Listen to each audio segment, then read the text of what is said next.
All right, hello again. Podcast 21. Ta-da! Mammal excretion. Yes. All right. Here we go. Um,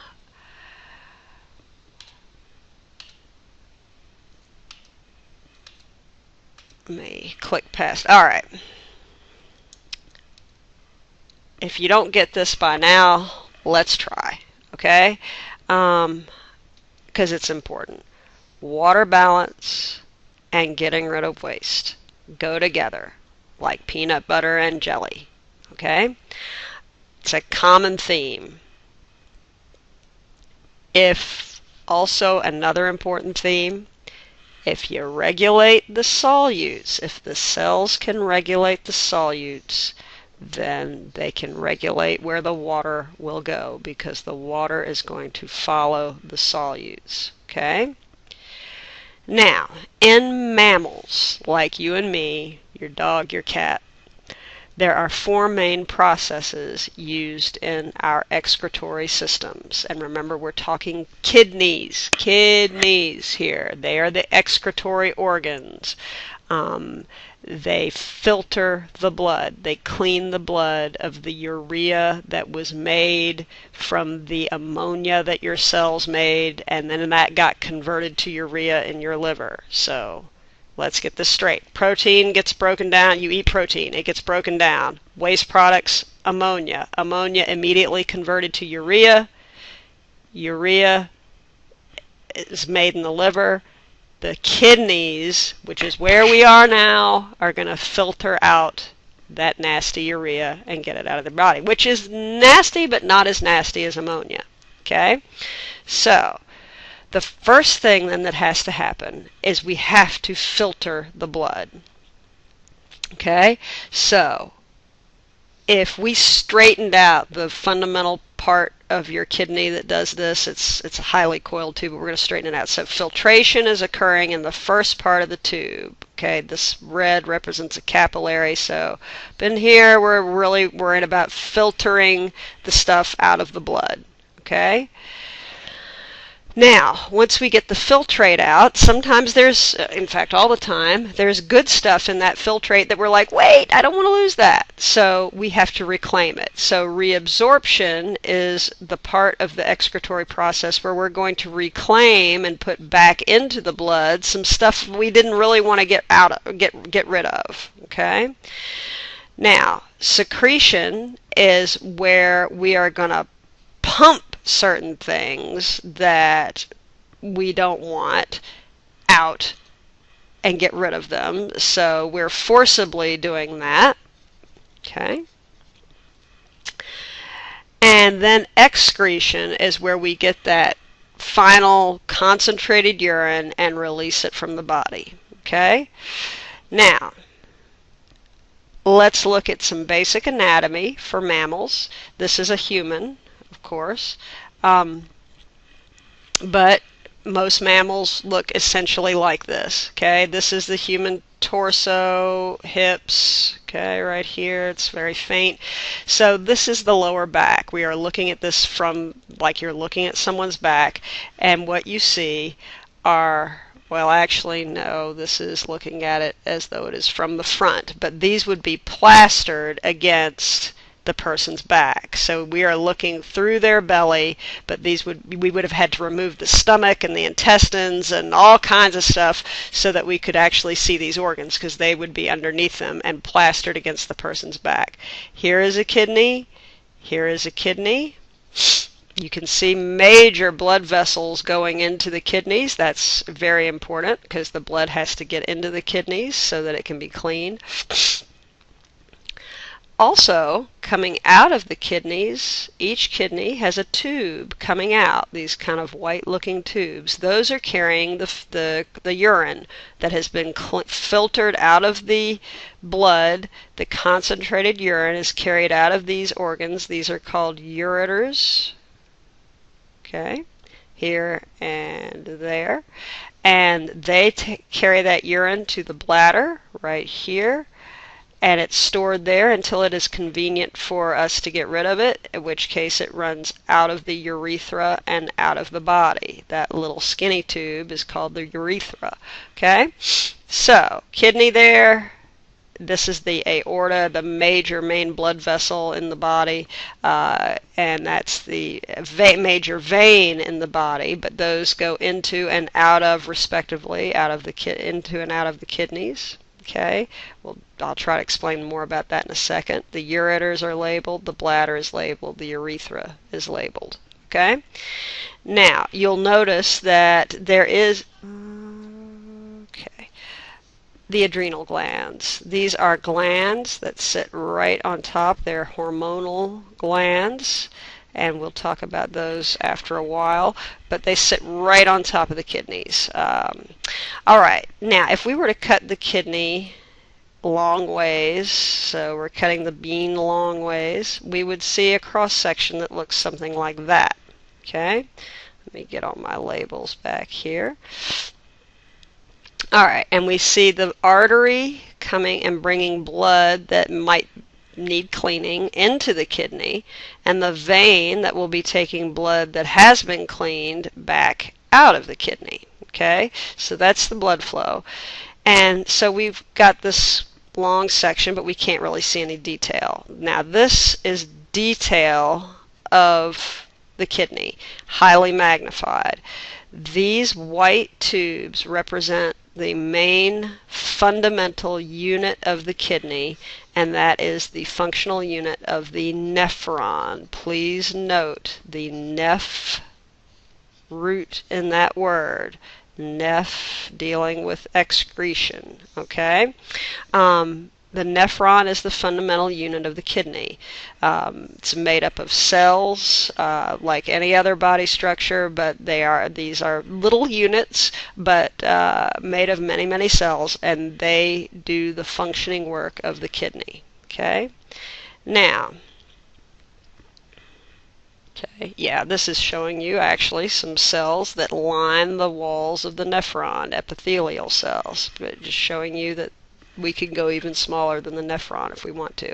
All right, we're going to go into detail on the nephron. Functional unit of the kidney, you need to know that. The kidney has about 1 million of these suckers, and they are all filtering the blood of urea. Okay, and fundamentally how it works. Blood plasma, which is your blood, the liquid part of your blood that is mostly water, and all the blood cells that it contains, and so on.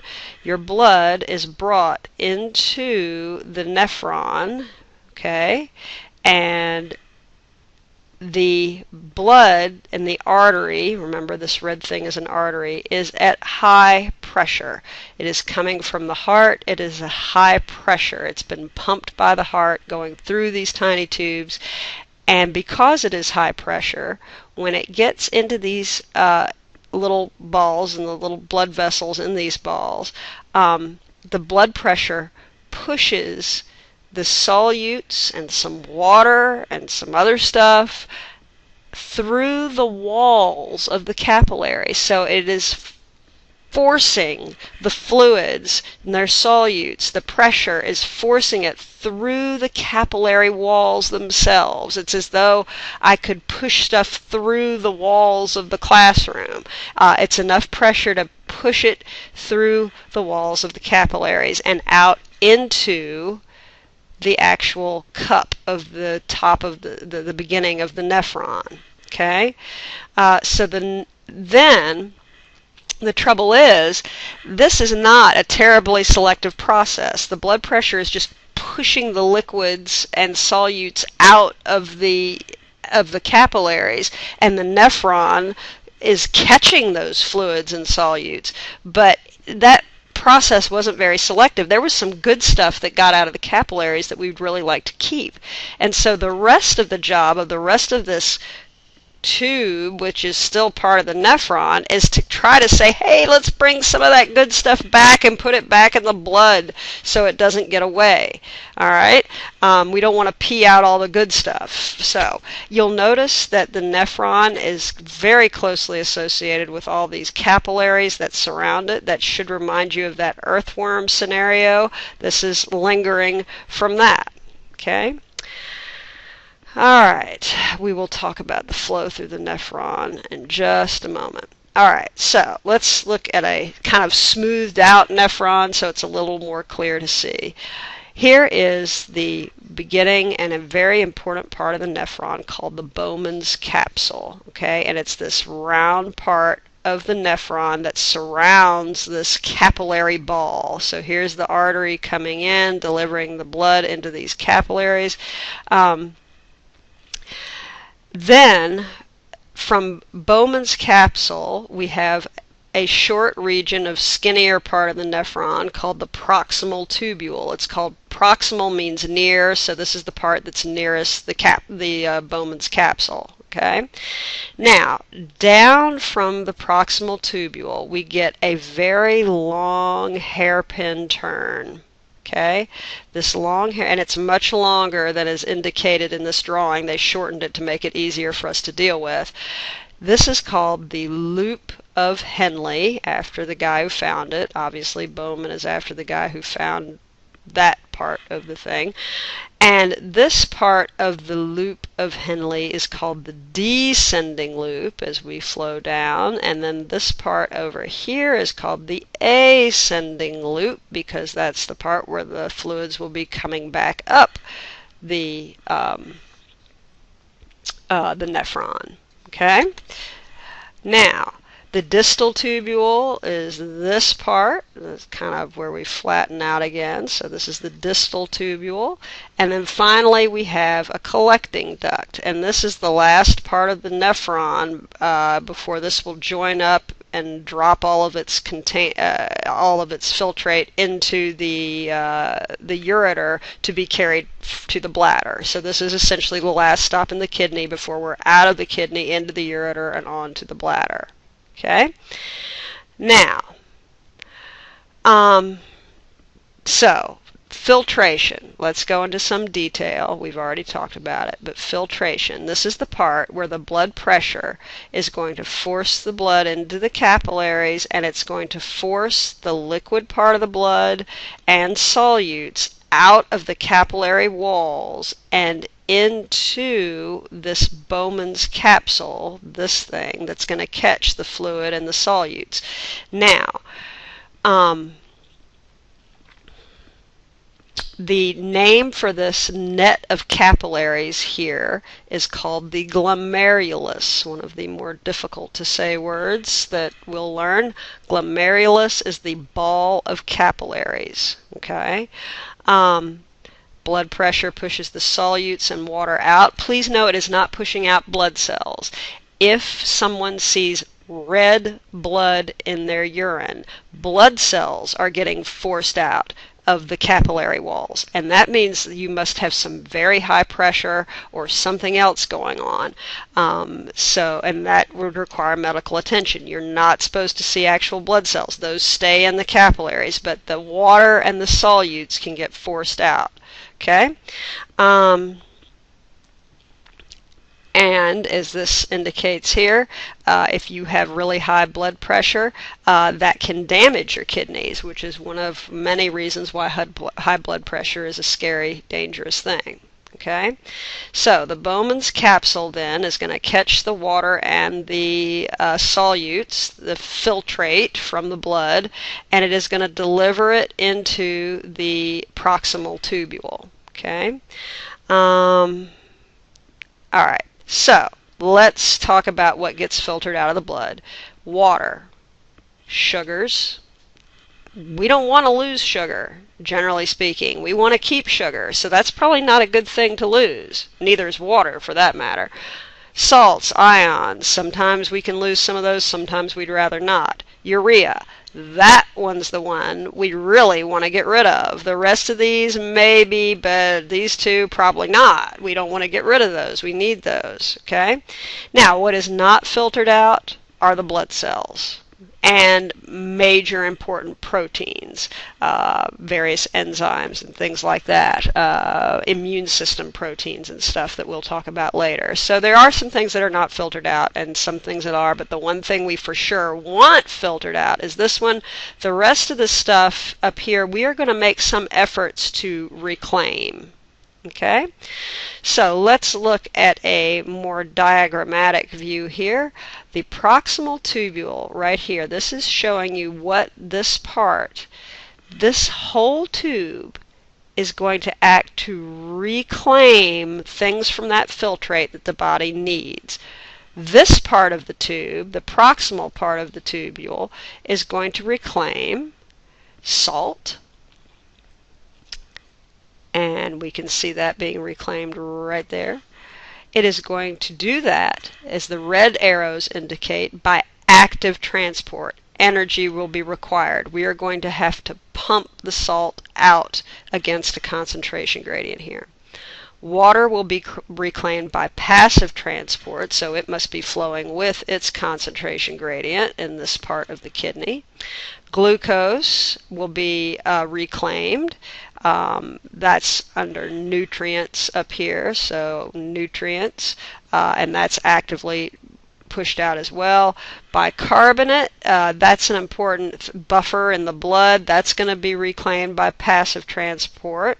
Okay, so that's kind of what's happening here. That's important, but that's not really where we're really concerned with importance. Remember, we talked about we need to get rid of waste. Excretion is about getting rid of waste, but also about maintaining water balance. Okay, and in a land animal like us, maintaining water balance means we don't want to lose too much water. The main thing we want to focus on in this kidney is how the heck do we get rid of the waste but not lose all our water. Remember, a freshwater fish pees all the time. We can't do that. We can't do that. A, we'd have no friends, and B, we'd lose all our water. We aren't swimming in water all the time. All right, so let's go down the descending limb of the loop of Henle. It is highly permeable to water, which means it must have a whole lot of a certain type of protein channel. What type of protein channel would allow water to pass in large amounts? Whoops. Aquaporin. Remember that? It's a facilitated diffusion kind of dealy. It's got a lot of aquaporin in here. It is not terribly permeable to salt, this tube. Okay, so the cells that make up this tube will have lots of aquaporin in them, but not a whole lot of other kinds of channels. Okay.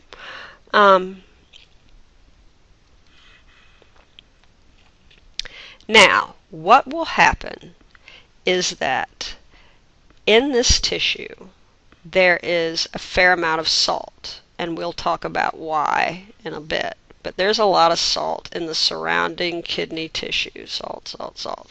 Okay? Because there's a lot of solute out here, what did we say? If we got solute in a place, water will follow, because where is the concentration of water high? Right now the concentration of water is high in this tube because we lost a bunch of water out of our blood when we pushed it out with the pressure up here. The water concentration is high in the tube. It is lower out here because there's so much salt in the surrounding tissue.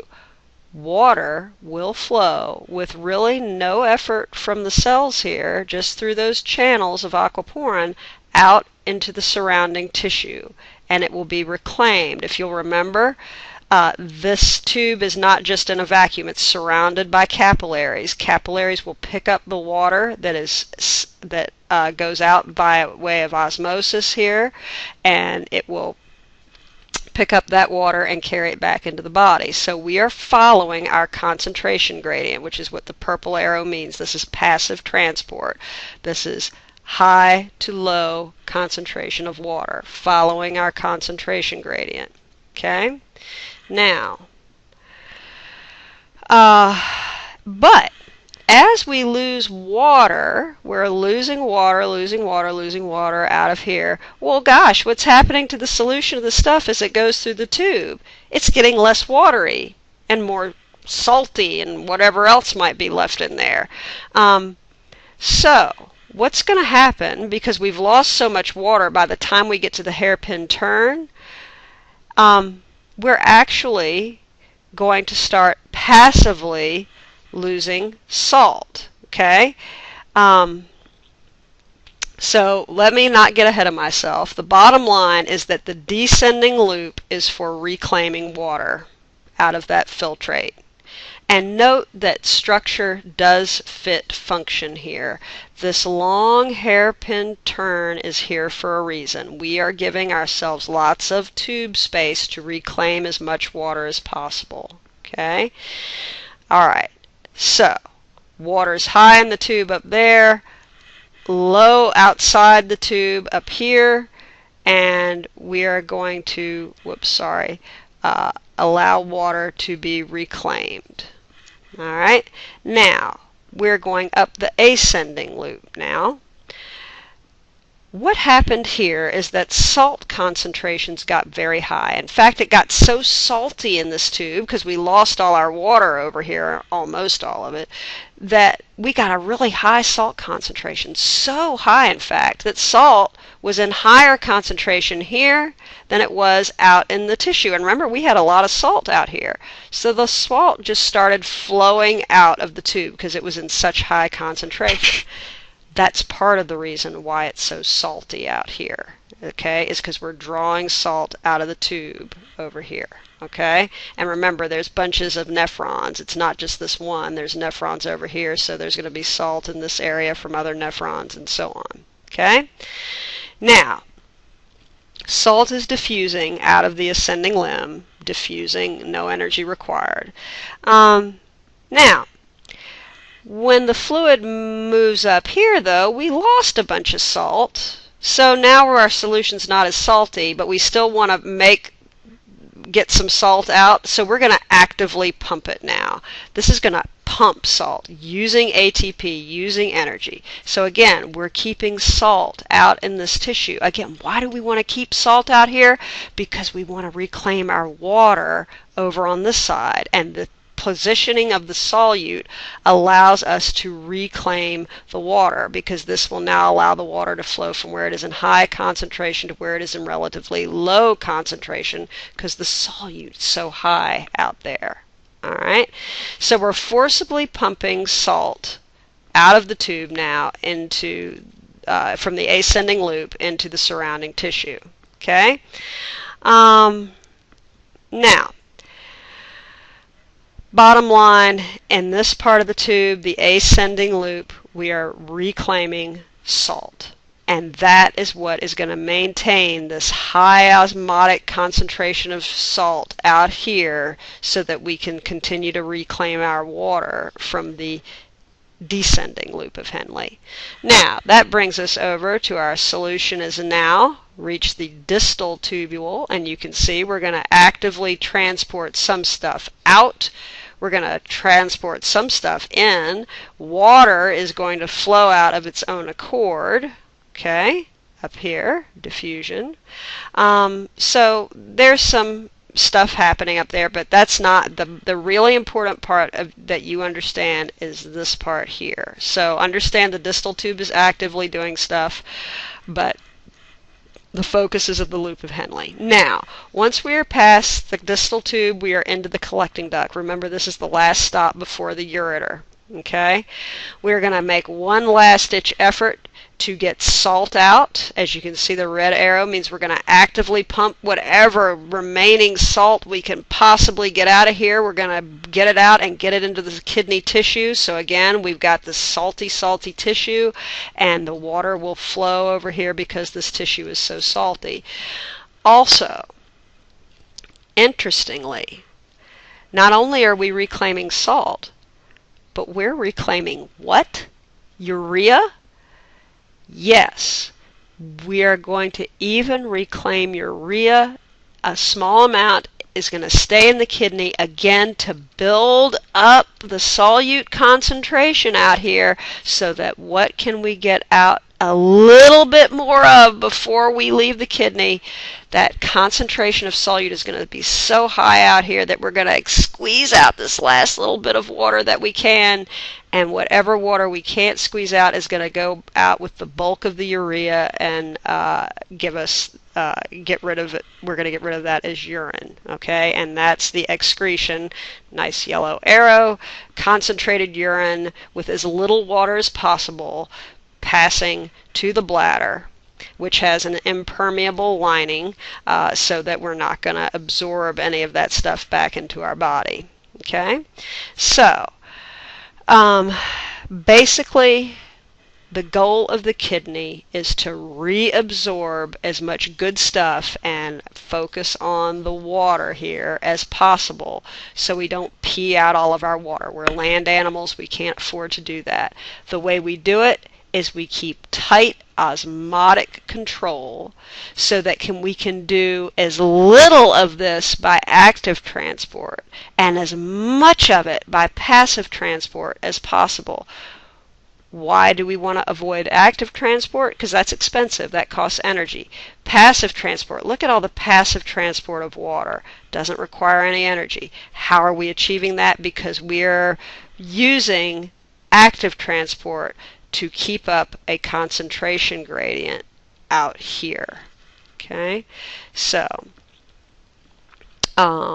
these numbers are simply telling you how much solute. So there's 300, I don't even know what those units are. We'll call them moles of solute. I don't know. We lose water, the solute is in higher concentration because we lose water, really high concentration because we've lost so much water. So high, in fact, that we will lose some salt by passive transport. Now look what's happening to our solute concentration. It goes down, we're actively pumping, that continues to go down, and so on. Then it becomes increasingly concentrated again as we reclaim more of our last bit of water and so on. Okay? All right. So, summary of excretion in mammals. What we filter stuff out of the blood first. What we don't filter out, cells, proteins that are too big. What's reabsorbed from this from the filtrate that is leached out. We reabsorb some salt, some glucose, some amino acids, and that is done by active transport. What is reabsorbed from the filtrate by diffusion or passive transport is some salt and lots and lots and lots of water. And what goes out at the end is urea, a little bit of water, as little as possible, some of these solutes, and even some toxins. This is why people test pee to see if you're on drugs, because those toxins will show up. They get filtered out as well. So that is the end of that. Let me know if you've got questions. We'll talk about it in class. Thanks for watching. I'll see you soon.